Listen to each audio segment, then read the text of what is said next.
1 metre 3.28 feet बराबर है 1 metre cube 10.5 square feet बराबर है 1 metre cube 3.528 cubic feet 1 inch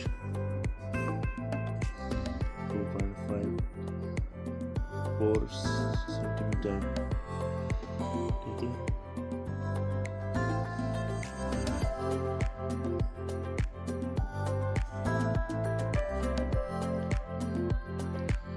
one gallon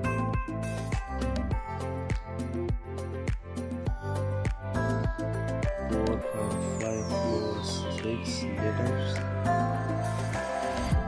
ठीक है, 1 पाउंड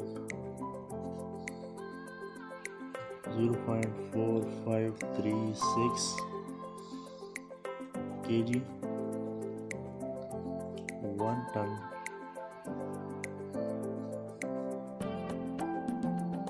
1000 kg